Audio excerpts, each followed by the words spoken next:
करतायत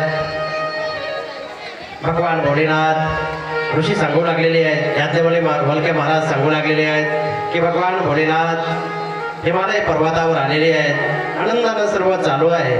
आणि आज पार्वती माता सुचिरभूत होऊन भगवान भोलेनाथांना प्रणाम करण्यासाठी आली आणि समोर विराजमान झाली। दर्शन घेतलं आपल्या स्वामींचं।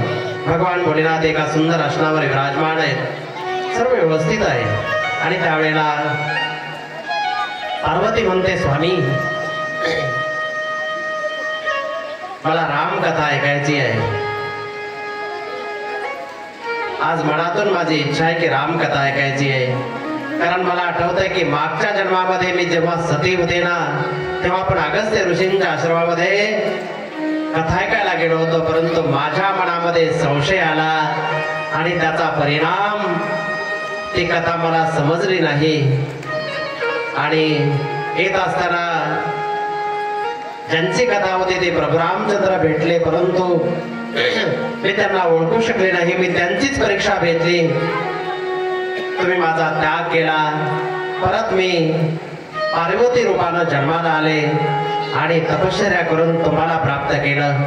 परंतु आता इथून पुढे तुमचा आणि माझा वियोग कधीही होता कामा नये।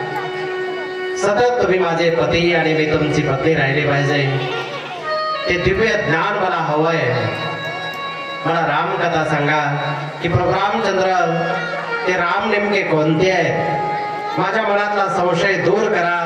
ते राम म्हणजे नेमके कोणते आहेत? रामाविषयीचं ज्ञान मला हवंय। आणि भगवान शंकरांनी रामकथा म्हटल्याबरोबर त्यांना खूप आनंद झाला आणि भगवान शंकर यांनी रामकथा सुरू करण्याच्या अगोदर प्रभू रामचंद्रांना प्रणाम करून कथेला आरंभ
रामचंद्रांच्या चरणी वंदन केलं, प्रणाम केला आणि रामकथेला सुरुवात केलेली आहे। भगवान शंकर सांगतात की हे देवी, त्या प्रभूचं स्वरूप निर्गुण आहे। रंग नाही, रूप नाही, नाही वर्ण छाया, निर्गुण निराकार तोची रघुराया। कुठलाच रंग नाही, रूप नाही, असे ते राम। बिनु पद चलाई सुनई बिनु काना, कर बिनु करम करई विधि नाना।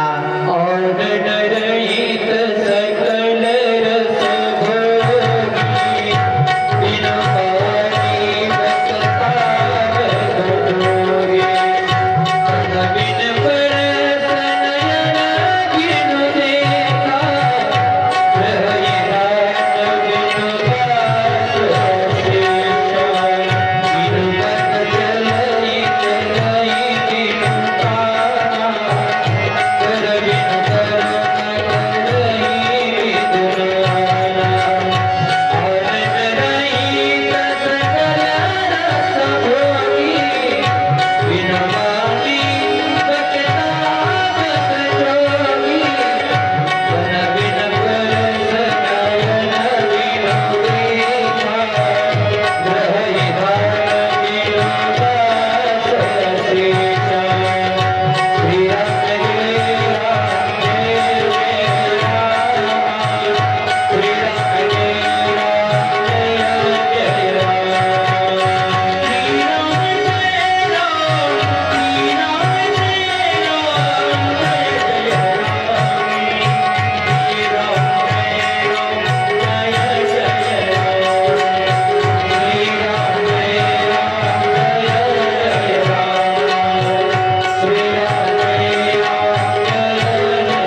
परब्रह्माचा कोणताच आकार नाहीये, परंतु जसं पाणी आहे, परंतु काही विशिष्ट डिग्रीच्या खाली तापमान आलं की पाण्याचा बर्फ बनतो, तसं ते परब्रह्म आपल्या भक्तांच्यासाठी सगुण साकार रूप धारण करतं.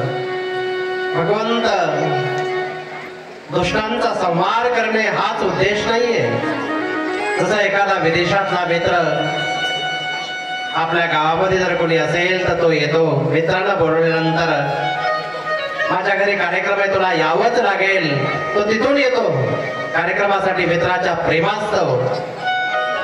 कार्यक्रम संपल्यानंतर तो विचार करतो की माझं इथंच घर आहे, आलोय तर चला घराकडे चक्कर मारूया.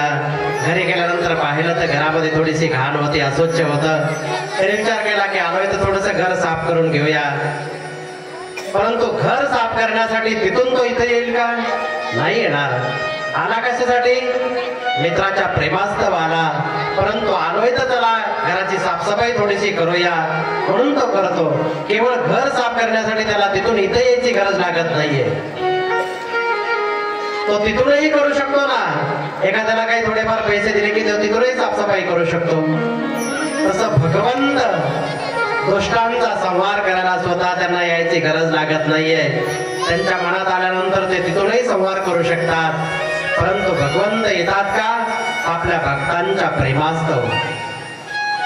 भक्त बोलवतात, त्यांच्या प्रेमास्तव यायचं आणि आल्यानंतर म्हणतात, विचार करतात की आलोय ना आता, तिथं जे दुष्ट दैत्य आहेत ना त्यांना आता संपून जाऊया, त्यांचा नाश करून जाऊया.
अधर्म वाढायला लागतो, अत्याचार वाढायला लागतो ना, त्या वेळेला भगवान अवतार धारण करतात.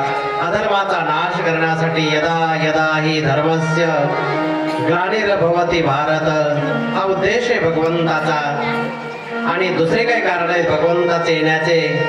मुख्य 5 कारण सांगितलेले आहेत भगवंताच्या अवताराचे. तसे अनेक कारण आहेत, परंतु मुख्य 5 कारण सांगितलेली आहेत. एक वेळेला सनत कुमार भ्रमण करत करत करत करत वैकुंठामध्ये आले होते.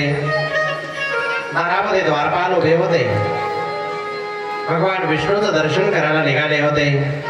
सनत कुमार हे छोटे छोटे आहेत, ते कधी मोठे होतच नाहीत. 5-5 वर्षाचे बालक जसे असतात ना, तसेच ते छोटे छोटे राहत आहेत, कधी मोठे होतच नाही आहेत, लहान लहान.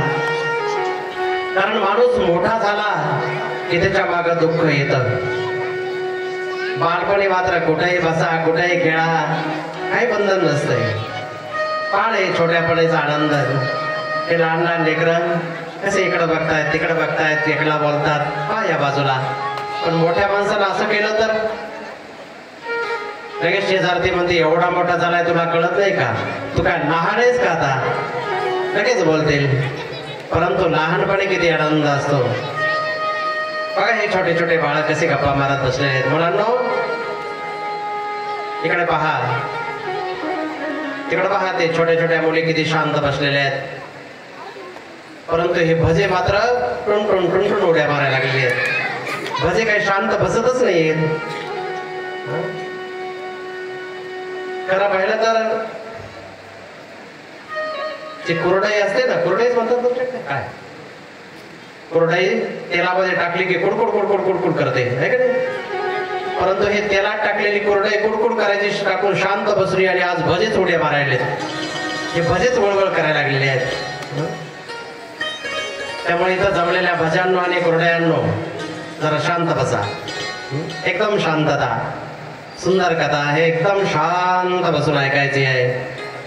आज हे सनत कुमार निघाले, द्वारपालाने रोखलं, द्वारपाल आतमध्ये जाऊ देत नाहीये. त्यांनी सांगितलं आमच्या परवानगीशिवाय तुम्हाला जाता येणार नाहीये. सनत कुमार म्हणतात की आम्ही प्रभूच्या दर्शनाला निघालेलो आहेत. प्रभू हे आमचे आई वडील आहेत, आमचं सर्वस्व आहे आणि त्यांचं दर्शन तुम्ही करू देत नाहीत, आम्हाला जाऊ द्या. द्वारपालांना अहंकार झाला, आमच्या आज्ञाशिवाय प्रभूला कोणी भेटू शकत नाहीये. कोणाला जरी भेटायचं असलं तरी आम्हाला विचारावं लागतं, आमची परवानगी घ्यावी लागते. अहंकार झाला होता द्वारपालांना. सनत कुमारांना जाऊ दिलं नाही. सनत कुमारांना क्रोध आला आणि त्यांनी शाप दिला की तुम्ही वैकुंठामध्ये राहण्याच्या लायक नाहीयेत, तुम्हाला मृत्यू लोकांमध्ये जन्म घ्यावा लागेल. शाप दिला आणि तेवढ्यामध्ये भगवान विष्णू आले. भगवान विष्णूंनी सनत कुमारांना दर्शन दिलं. भगवान विष्णू म्हणतात की माझ्या या द्वारपालाने तुम्हाला त्रास दिला, अपराध केला, त्यांनी चूक केली आणि तुम्ही त्यांना शाप दिला. ते द्वारपाल पण आता माफी मागू लागले, कारण शाप लागलेला आहे, क्षमा मागू लागले. त्यावेळेला सनत कुमारांनी सांगितलं की तुम्हाला 3 जन्म घ्यावे लागतील.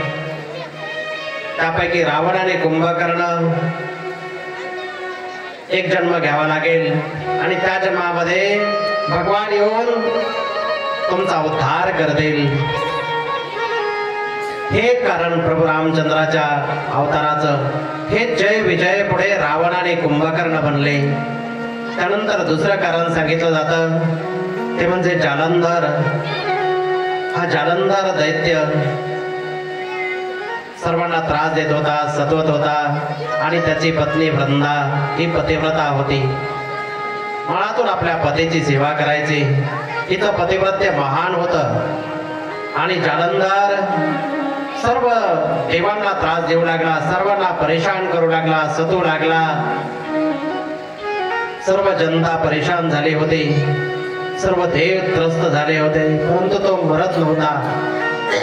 आणि त्याचं कारण होतं की त्याच्या पत्नीचं पातिव्रत्य. भगवान विष्णू यांनी प्रयत्न केले, महादेव यांनी मारण्याचा प्रयत्न केला, परंतु महादेवाचंही काही चालत नव्हतं त्याच्या पुढे. तेव्हा भगवान विष्णूने विचार केला की आता मलाच गेला पाहिजे आणि भगवान विष्णू निघाले. त्यावेळेला लक्ष्मीने विचारलं की कुठे निघालात? म्हणजे तो जालंधर मरत नाहीये. का? त्याच्या पत्नीचं पातिव्रत्य आहे, त्यामुळे तो मरत नाही. त्याच्या पत्नीचं पातिव्रत्य भंग करायला निघालो. लक्ष्मी म्हणते की स्वामी, एखाद्या स्त्रीचं पातिव्रत्य भंग करणं बरोबर नाहीये आणि तुम्ही हे चुकीचं काम करायला चाललात. भगवान विष्णूने सांगितलं देवी, ही सती वृंदा जी आहे ना, ती आपल्या पतीला योग्य मार्गाला लावायचं सोडून चुकीचं काम करत असताना, अधर्म करत असताना त्याचा पाठराखण करते, त्याला संरक्षण देते. त्यामुळं अगोदर ते कवच मला तोडावं लागेल. जे कवच त्याचं रक्षण करतंय ना, ते कवच तोडावं लागेल. कारण हिचं पातिव्रत्य तिनं कुठं वापरायला पाहिजे होतं? तिला धर्माच्या मार्गाने लावण्यासाठी वापरायला पाहिजे होतं. परंतु तिनं पातिव्रत्याचा वापर चुकीच्या जागेवर केलेला आहे. आणि एका स्त्रीचं पातिव्रत्याचा जर मी विचार केला तर आज अनेकांचं पातिव्रत्य या जालंधरमुळे धोक्यात आलेलं आहे. अनेक स्त्रियांचं पातिव्रत्य भंग करण्याची तयारी जालंधर करतोय. त्यामुळे या जालंधरला संपवणं गरजेचं आहे. अधर्माचा नाश केलाच पाहिजे. आणि त्यामुळं जरी डोळ्याला धर्म दिसत असला ना तरी तो धर्म नाहीये, धर्माचा पांघरून घेतलेला आहे. फक्त पांघरून धर्माचं आहे, परंतु आतून मात्र अधर्म चालू आहे. हे कवच मात्र अधर्माचं आहे, धर्माचं कवच आहे, पण आतून मात्र अधर्म होतोय. त्यामुळे मला पहिलं हे कवच तोडावं लागेल. आणि भगवान विष्णू इकडे युद्ध चालू आहे. जालंधराचं रूप धारण करून येत आहेत. सतीला वृंदाला आवाज देत आहेत. वृंदा उठते आहे. तिला वाटतं माझे पतिदेव आलेले आहेत आणि विष्णूचे चरण स्पर्श करते आहे. आणि इकडं स्पर्श झाल्याबरोबर तिकडं त्याचं धड वेगळं झालं, मुंडकं धडा वेगळं झालं, त्याचा वध झाला. त्यावेळेला वृंदाला समजलं ना, तेव्हा वृंदाला भयंकर राग आला. वृंदा म्हणते जीवनभर मी तुमची पूजा करत आले, मनातून तुमची भक्ती करत होते आणि तुम्हीच माझ्या पतीचा वध केला, माझं पातिव्रत्य भंग केलं. रागाच्या भरामध्ये वृंदानं भगवान विष्णूंना शाप दिला, चुकीचं काम केलं आणि आता दगडासारखे उभे राहिला, त्यामुळे तुम्ही पाषाण व्हाल, शाप दिला.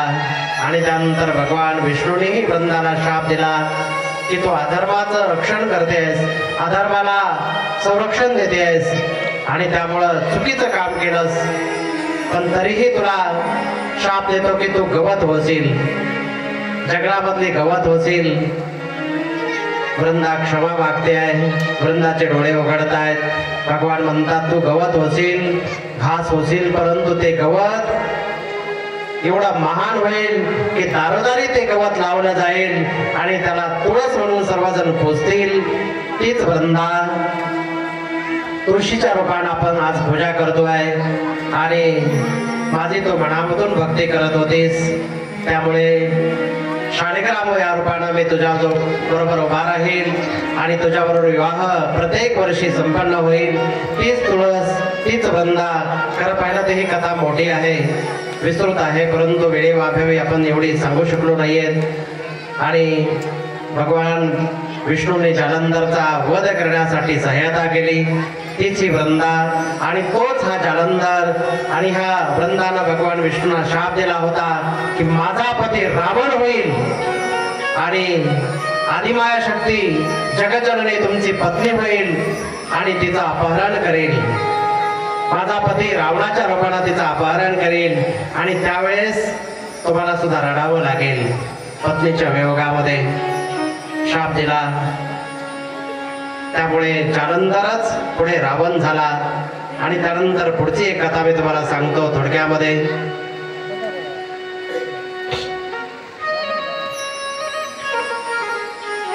सर्वजण ऐकण्यासाठी सज्ज आहेत ना? एकदा व्यवस्थित मांडी घालून बसा आणि एकदा जोरात आवाज काढून जय जयकार करा. बोलिए प्रभु रामचंद्र भगवान की. अजून एकदा बोलिए प्रभु रामचंद्र.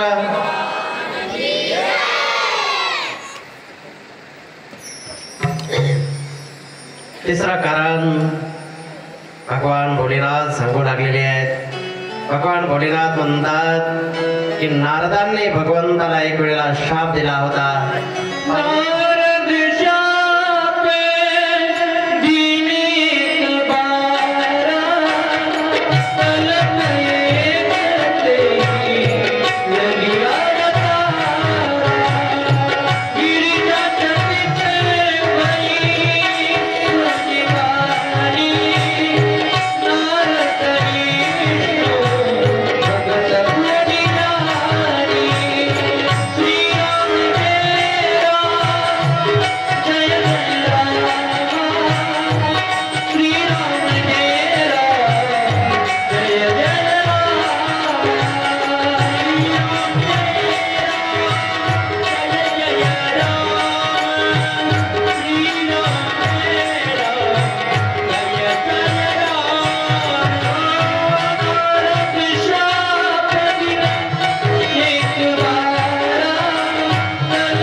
पार्वतीला आश्चर्य वाटलं की नारदांचं नाव ऐकलं, आपल्या गुरुचं नाव ऐकलं. पार्वती म्हणते ते तर माझे गुरु आहेत आणि भगवंताचे भक्त आहेत, अखंड नारायण नारायण करतात. मागच्या जन्मामध्ये दासीपुत्र, परंतु प्रभूची कृपा झाली आणि ते नारद बनले आणि आज त्रैलोक्यामध्ये कुठेही त्यांना मान मिळतो. तुमची प्राप्ती करण्यासाठी सुद्धा त्यांनीच मला मार्गदर्शन केलं होतं. ते माझे गुरु आहेत नारद आणि त्यांनी शाप भगवंताला दिला. माझा विश्वासच बसत नाही, तेवढे ज्ञानी आहेत आणि त्यांनी कसं काय शाप दिला असेल. भगवान विष्णू म्हणतात, आज महादेव म्हणतात की देवी या जगामध्ये कोणी ज्ञानी नाही आणि अज्ञानी नाही. ज्ञानी सुद्धा मोहामध्ये कधी अडकेल सांगता येत नाहीये. एक वेळा भ्रमण करत करत करत करत नारद हिमालय पर्वतावर गेलेले आहेत आणि त्या ठिकाणी ते प्रसन्न वातावरण पाहिलं आणि नारदांची तपश्चर्या करण्याची इच्छा झाली. नारद तपश्चर्या करायला बसलेले आहेत आणि नारदांना सहज समाधी लागली. प्रभूचं चिंतन करत करत करत करत स्मरण करत करत करत समाधी लागली. स्मरण करत करत सुमिरत हरिहि सुमिरत हरिहि शाप गति बाधी सहज विमल मन ताहि समाधि सुनि गति तेरी सुनि सकला पावहि बोली बिन सन्माना देखा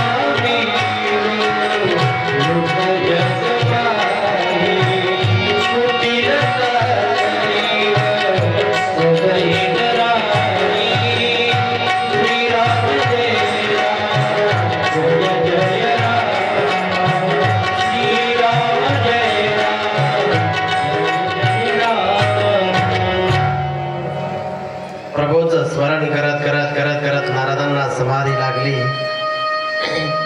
आणि नारदांची तपश्चर्या सुरू झाली. कठोर तपश्चर्या केली. कुणी तपश्चर्या करायला लागलं की इंद्राला भीती वाटते. त्याला वाटतं माझं पद जातं की काय. इंद्रानं विघ्न निर्माण करण्याचा प्रयत्न केला, कामदेवाला पाठवलं, परंतु प्रभूची कृपा ज्या भक्तावर असेल, काम काय बिघडवणार आहे त्याचं कामदेव काहीच करू शकला नाही.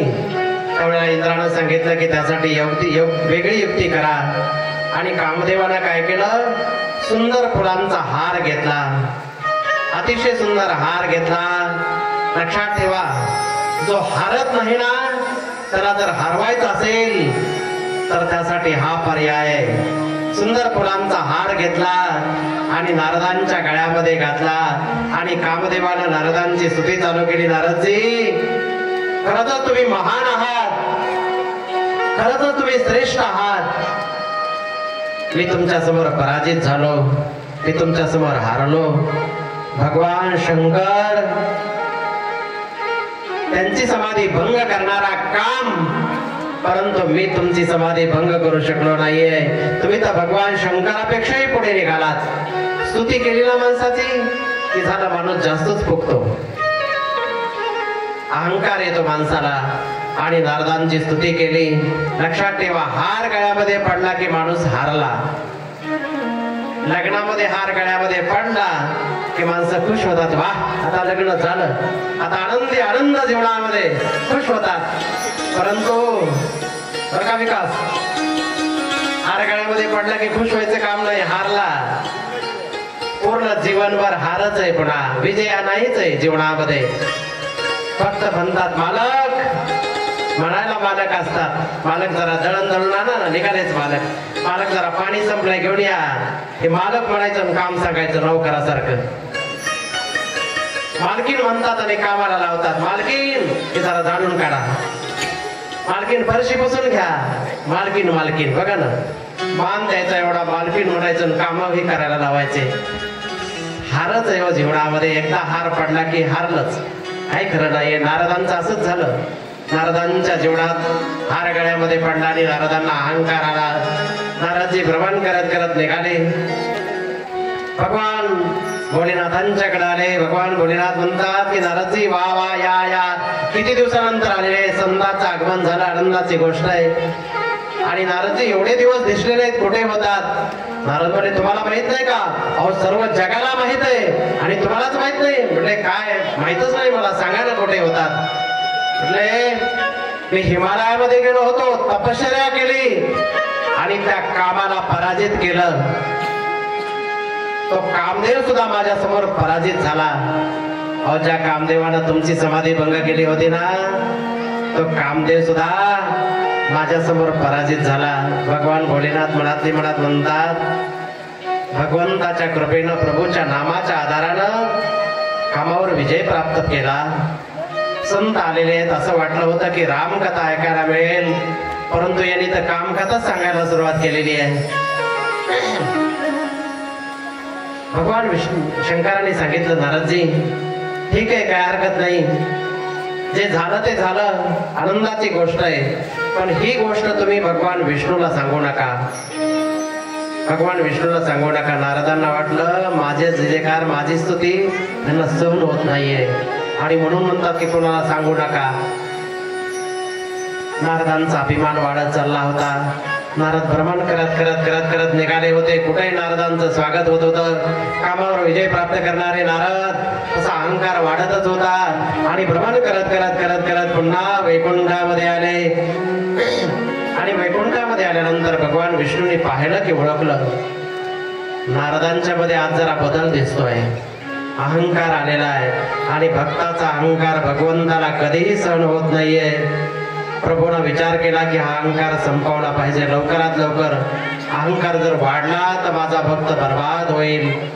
आणि विचारलं नारदजी कुठे गेले होते एवढे दिवस, दिसले नाहीत? म्हणले प्रभू तुम्हाला माहित नाहीये? म्हणले नाही ना, हिमालयामध्ये तपश्चर्या करत होतो आणि कामावर विजय प्राप्त केला. तो काम सुद्धा माझ्या समोर पराजित झाला. त्यांनी मला हार गळ्यामध्ये घातला, माझं स्वागत केलं, माझं कौतुक करत होता. भगवान विष्णू म्हटले माझं नाव घेत होता कोण? नारद. आणि माझ्या नावाच्या प्रभावानं कामावर विजय प्राप्त केला. माझी कृपा होती म्हणून विजय प्राप्त केला आणि अहंकार निर्माण केला. एक बार कर तलबर देना, हरि गुण गावत पर्वत वीणा, चिरसंग करण पुनीत था, जगवत श्रीनिवास कृपीत था.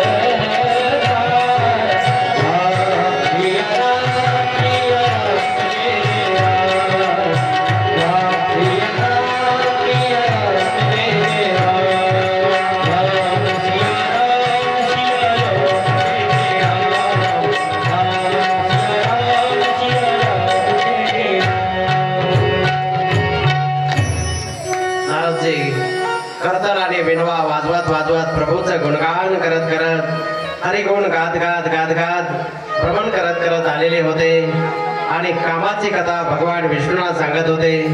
त्यावेळेला भगवान विष्णूने ठरवलं की यांचा अहंकार दूर केला पाहिजे आणि नारदजी तिथून निघाले. आनंदाने निघालेले होते. बाहेर पडले, थोड्या अंतरावर भ्रमण करत करत गेले तर त्यांनी एक सुंदर नगर पाहिलं. अतिशय विशाल नगर होतं आणि त्या नगरातले नर नारी एवढे सुंदर होते ना, अतिशय सुंदर नर नारी होते, सर्व सुंदर होते, अप्रतिम सौंदर्य होतं त्यांचं. ते नगर नारदांनी पाहिलं आणि पाहिल्यानंतर त्यांना आश्चर्य वाटलं की वैकुंठापेक्षाही सुंदर नगर आहे. हे कोणतं नगर आहे, कोणाचं नगर आहे? समोर आले, विचारलं, म्हटले कोणती नगरी आहे, कोणाची नगरी आहे? म्हटले ही सीलनिधी राजाची नगरी आहे. आणि हा कसा कार्यक्रम चालू आहे, काय नियोजन आहे? म्हटले त्यांच्या मुलीचं स्वयंवर आयोजित केलेलं आहे आणि लग्नाची तयारी सुरू झालेली. अनेक राजकुमार येऊ लागलेली आहेत, लग्नाची तयारी आहे. नारद म्हणतात की चला जरा बघूया जाऊन. नारदजी त्या नगरीमध्ये आले, सीलनिधी राजाकडे भेटायला आले. सीलनिधी राजानं नारदांना पाहिलं, नारदांची थाटामाटामध्ये पूजा केली, वंदन केलं आणि सुंदर आसनावर बसवलं आणि सांगितलं महाराज उद्या माझ्या मुलीचा विवाह संपन्न होणार आहे आणि माझी मुलगी विश्वमोहिनी तिचं लग्न आहे. बरं झालं, संत आशीर्वाद देण्यासाठी तुम्ही आलात. आनंदाची गोष्ट आहे, खूप आनंद वाटला. आणि शिरनिधी राजानं आपल्या मुलीला बोलावलेलं आहे. कामावर विजय प्राप्त केलेले नारद, परंतु त्यांची ही विश्वमोहिनी कन्या तिला पाहिल्याबरोबर नारद भजन विसरून गेले, मोहित झाले, परमार्थ विसरून गेले आणि तिच्याकडेच एकटक पाहत राहिले. एवढं सौंदर्य आजपर्यंत जीवनामध्ये कधीच पाहिलं नाहीये. नारदांना वाटलं हातामध्ये चिपोळ्या आणि विणा घेऊन एवढे दिवस झालं फिरतोय, काही खरं नाही जीवनामध्ये. लग्न केल्यानंतर जो आनंद आहे तो मला आनंद मिळालाच नाहीये. नारदांना असं वाटलं की लग्न केलं पाहिजे. तिच्याकडे पाहत राहिले, एकटक पाहत राहिले. त्यावेळेस शिरनिधी राजानं सांगितलं की महाराज तिचं जरा भविष्य सांगा ना, त्याच्या जीवनामध्ये काय काय होणार आहे काय नाही. नारद म्हणे हा हा सांगतो सांगतो. नारदांना वाटलं की त्या निमित्तानं तिचा हाताचा स्पर्श तरी करता येईल आणि हात हातामध्ये घेतला आणि भविष्य सांगू लागले. नारदाने पाहिलं. नारद म्हणतात त्याच्यामध्ये लिहिलं होतं त्रैलोक्याचा जो स्वामी त्याच्याबरोबर हिचा विवाह होईल. परंतु नारदांनी वाचलं हिचा ज्याच्याबरोबर विवाह होईल ना तो त्रैलोक्याचा स्वामी होईल, अमर होईल. नारदांनी असं ऐकलं. परंतु होतं कसं, जो अमर आहे त्रैलोक्याचा स्वामी आहे आणि त्याच्याबरोबर हिचा विवाह होणार आहे अशी कथा होती. परंतु त्यांनी उलट पाहिलं नारदांनी आणि नारदांनी ठरवलं नारद तिचा हात लवकर सोडायला तयार नाहीयेत. शिरनिधी राजाने सांगितलं महाराज बोला ना काय होणार आहे सांगा. नारदाने हात सोडला आणि नारद घाईघाईने निघाले. शिरनिधी राजाने सांगितलं महाराज थांबा, आशीर्वाद देण्यासाठी थांबा. नारद म्हणले मला जरा कामही जागेला पाहिजे, येतो मी पुन्हा. घाईघाईने नारद निघाले आणि नारदांनी ठरवलं की आता लग्न करायचं. पण माझं हे रूप, माझा हा अवतार, दाढी जटा वाढलेल्या, हातामध्ये चिपोळ्या, विणा, कोण माझ्या बरोबर लग्न करणार आहे.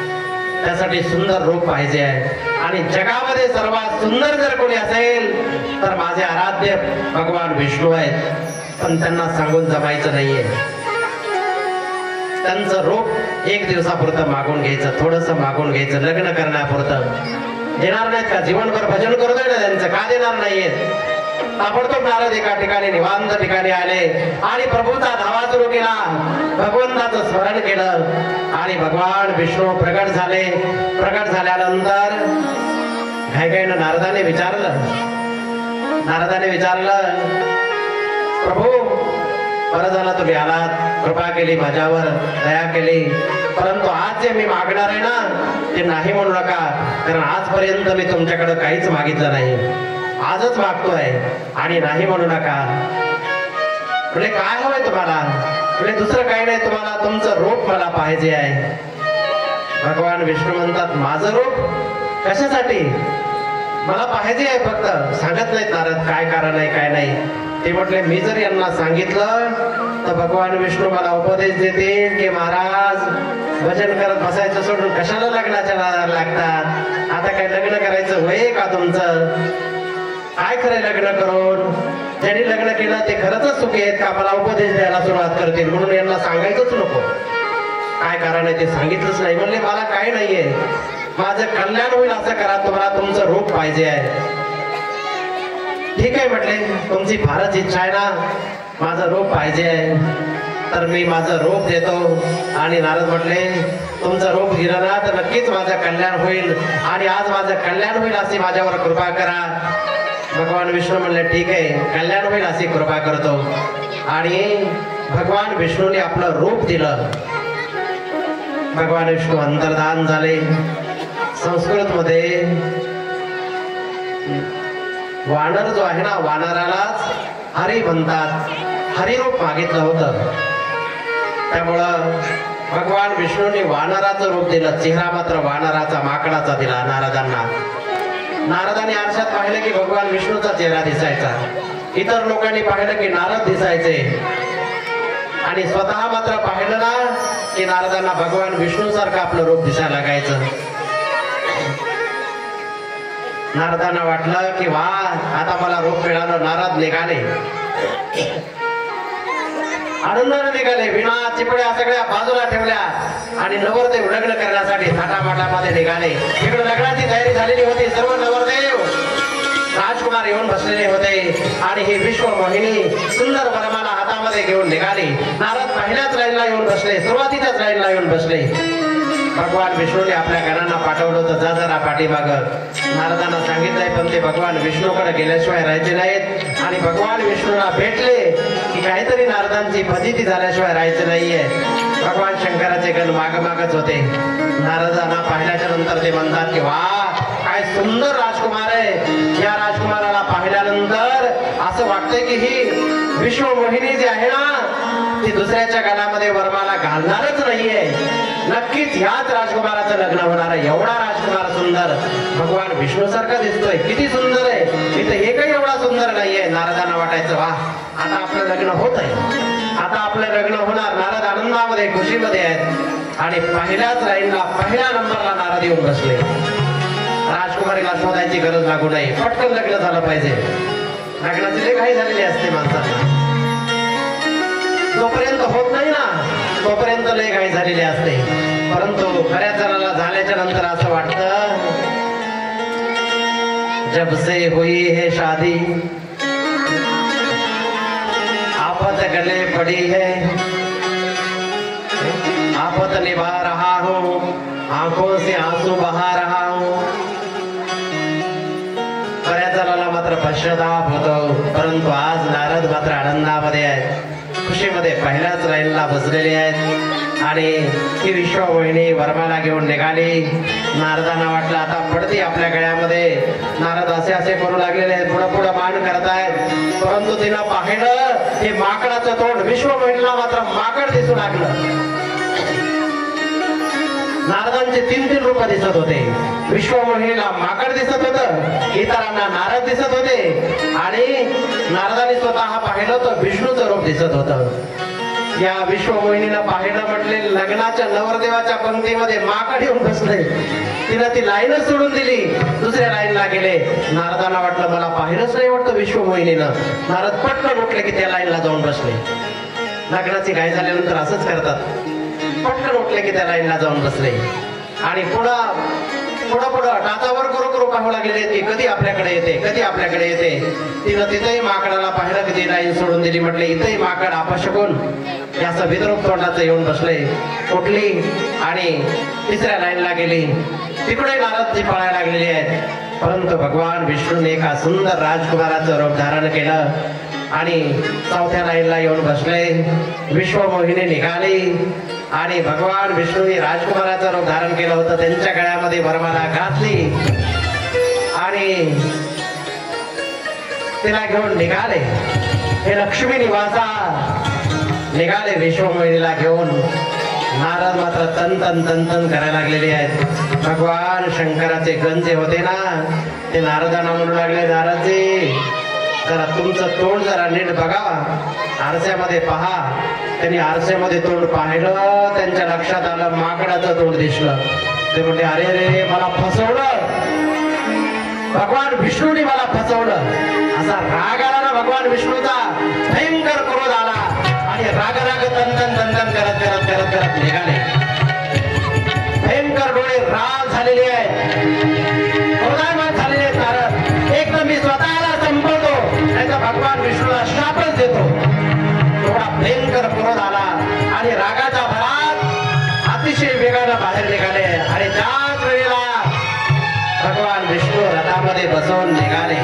एका बाजूला लक्ष्मीला बसवलं, दुसऱ्या बाजूला विश्व मोहिनीला बसवलं आणि रथ हाकत निघाले.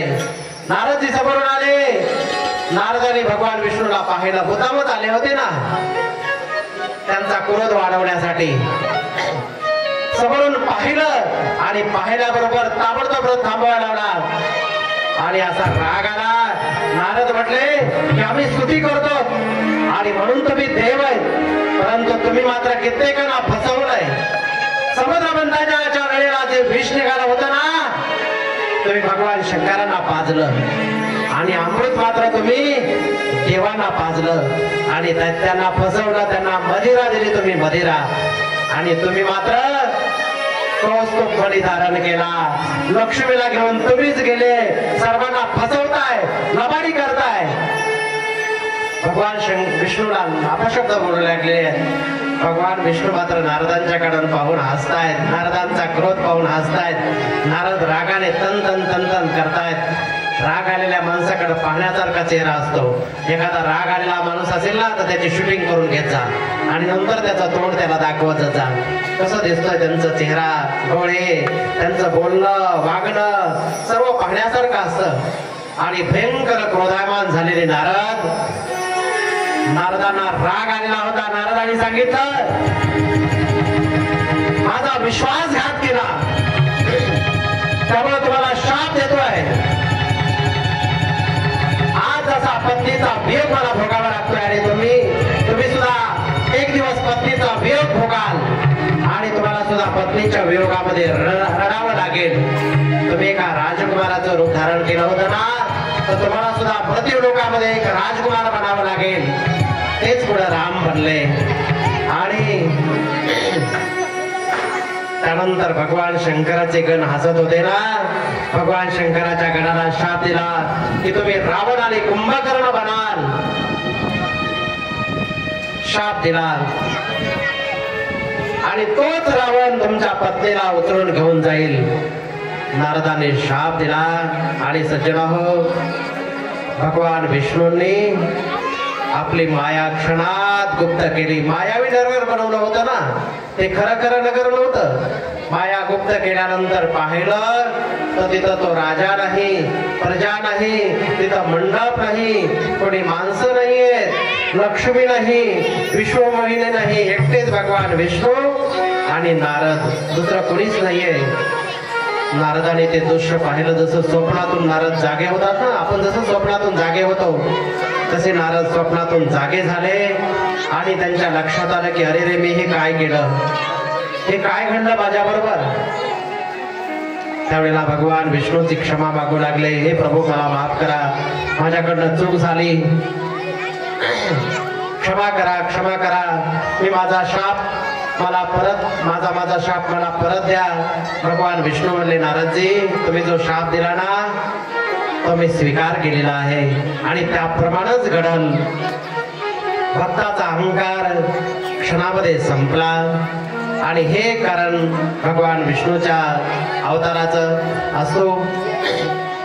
असे अनेक दुसरे काही कारण आहेत, परंतु हा दुष्ट रावण सर्वांना त्रस्त करत होता, परेशान करत होता. सर्व जनता परेशान झालेली होती. आणि त्यावेळेला इकडे राजा दशरथ यांना संतती नव्हती. 3 राण्या आहेत, कौशल्या, सुमित्रा आणि कैकेयी. अनेक वर्ष पुत्रप्राप्ती नव्हती. पुत्रप्राप्तीसाठी प्रयत्न करत होते. एक दिवस दशरथ राजा आपल्या गुरुदेवांच्याकडे गेले. गुरुदेव वशिष्ठांना सर्व हकीकत सांगितली. आणि गुरुदेव वशिष्ठांनी सांगितलं की चिंता करू नका, लवकरच तुमच्या घरी 4 मुलं येतील. त्यासाठी तुम्हाला पुत्र कामेष्टी यज्ञ करावा लागेल. गुरुदेवांनी आज्ञा दिली आणि पुत्र कामेष्टी यज्ञ करण्याचं नियोजन ठरलं.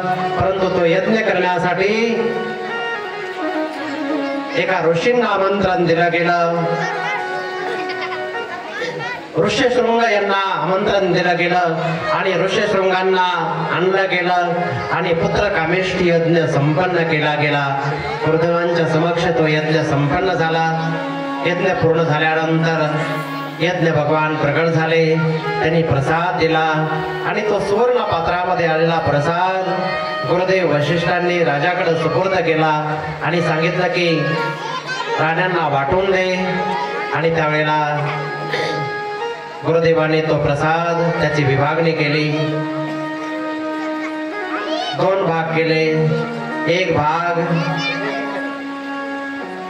माता कौशल्याच्या हातामध्ये दिला आणि दुसरा जो भाग होता तो भाग त्याचे परत 2 भाग केले. एक कैकेयीकडे गेला, कैकेयीच्या हातामध्ये दिला कैकेयीनं तो ग्रहण केला आणि राहिलेला जो प्रसाद होता त्याचे 2 भाग केले. एक कैकेयीच्या हातात दिला, एक कौशल्याच्या हातात दिला आणि सांगितलं की तुम्ही सुमित्रेच्या हातामध्ये दिला, सुमित्रेला सन्मानित करा. आणि त्या दोघींनीही सुमित्रेला सन्मानित केलं. आणि सुमित्रा म्हणते की तुमच्या दोघींच्याकडनं मला प्रसाद मिळालेला आहे आणि निश्चितच हे 2 प्रसाद, त्यामुळं मला निश्चित 2 मुलं व्हावेत आणि एक मुलगा मी कौशल्या माते तुमच्या मुलाच्या सेवेमध्ये लावील आणि दुसरा मुलगा कैकेयी माते तुमच्या मुलाच्या सेवेमध्ये सुपूर्द करेल. आणि प्रसाद खाल्ल्यानंतर त्या 3ही राण्या गरोदर झालेल्या आहेत. सर्वत्र आनंदी आनंद आहे, आनंदाचा क्षण आहे, प्रसन्न वातावरण आहे. राजाच्या आनंदाला पारावार नाहीये, सर्व आनंदमय वातावरण आहे. 4-4, 3-3 राण्या आज गरोदर आहेत आणि हळूहळू ती वेळ जवळ येऊ लागलेली आहे. चैत्र महिना आहे, शुद्ध नवमीचा दिवस उगवलेला आहे. स्वर्गामधील देवता भगवंताची गर्भस्तुती करण्यासाठी उपस्थित झालेली आहेत आणि गर्भस्तुती करू लागलेली आहेत. आनंदमय वातावरण आहे, प्रसन्न वातावरण निर्माण झालेलं आहे. आणि अशा या प्रसन्न वातावरणामध्ये माता कौशल्या आतुरतेनं वाट पाहते आहे. आणि दुपारचे ठीक 12 वाजलेले आहेत, मध्यान्नाची काळ झालेली आहे आणि त्या योग्य मुहूर्तावर अतिशय सुंदर बालक कौशल्या मातेच्या समोर प्रकट झालेला आहे. शंख चक्र गदा पद्म हातामध्ये धारण केलेली सुंदर मूर्ती प्रकट झालेली आहे. आनंदी आनंद झाला आणि कौशल्या मातेचे दोन्ही हात जोडले गेले. मातेनं त्या बालकाला पाहिलं, आनंद झाला. माता म्हणते, प्रभू मी तर तुम्हाला बालक रूपानं अपेक्षा केली होती आणि चतुर्भुज रूपानं तुम्ही आलात. एवढं विशाल रूप तुम्ही धारण केलेलं आहे. आणि त्यावेळेला भगवंतानं ताबडतोब छोटंसं रूप धारण केलं आणि आईच्या मांडीवर आले.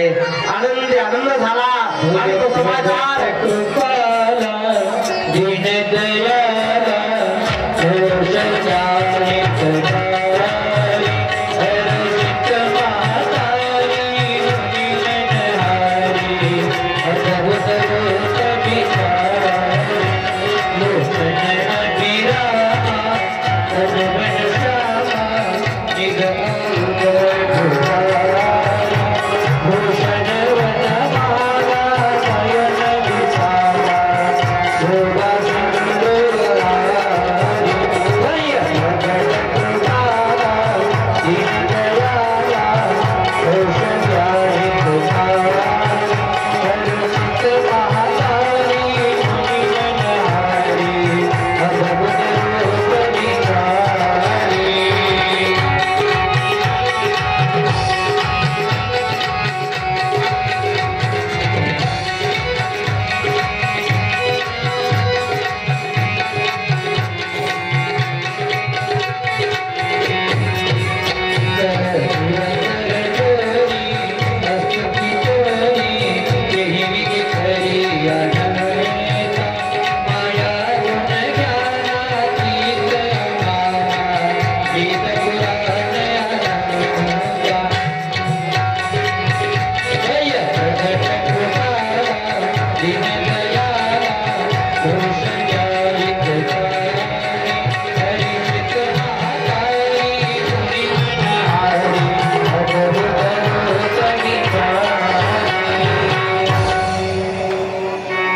आनंदी आनंद झाला आणि भगवान छोटेसे बनून बालक बनून आईच्या मांडीवर आले.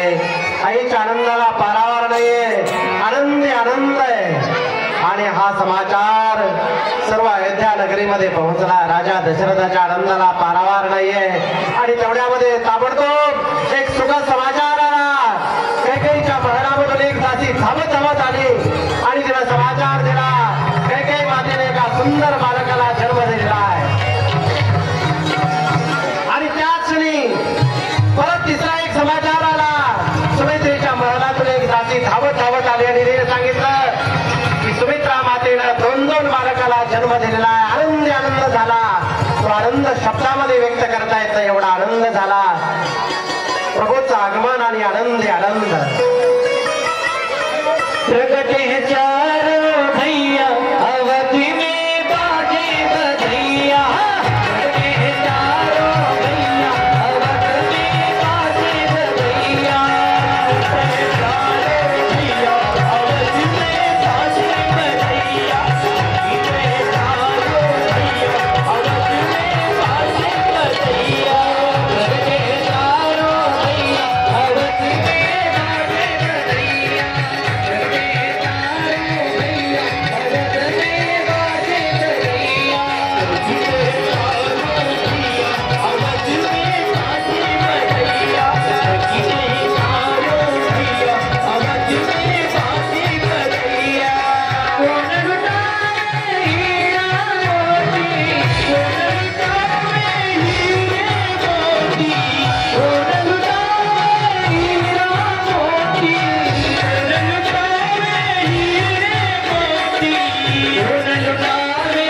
घ्यायचा आहे, प्रत्येकाला आनंद घ्यायचा आहे. बरोबर रामाचं आगमन झालेलं आहे. संकोच करायचं नाही, प्रत्येकाला आनंद घ्यायचा आहे. जे जे नाचणार नाही त्यांना तुमच्या शेजाऱ्याची शपथ आहे. प्रत्येकाला नाचायचं आहे, आनंद घ्यायचा आहे. ही संधी पुन्हा पुन्हा नाहीये, हा आनंद पुन्हा पुन्हा नाहीये. प्रभूचं आगमन जन्मे प्यारो भैया अवध में बाजी भैया जन्मे प्यारो भैया अवध में बाजी भैया अवध में बाजी भैया जन्मे प्यारो भैया अवध में बाजी भैया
बलरामचंद्र भगवान की जय, पवन सूत हनुमान की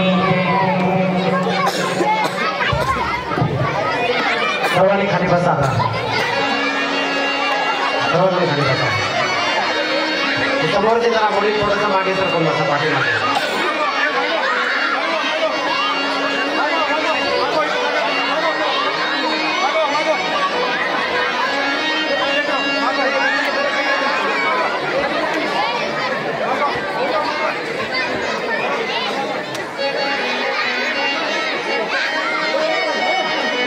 राम जन्माचा पाळणा होईल, सर्वांनी पाठीमागे म्हणायचा आहे.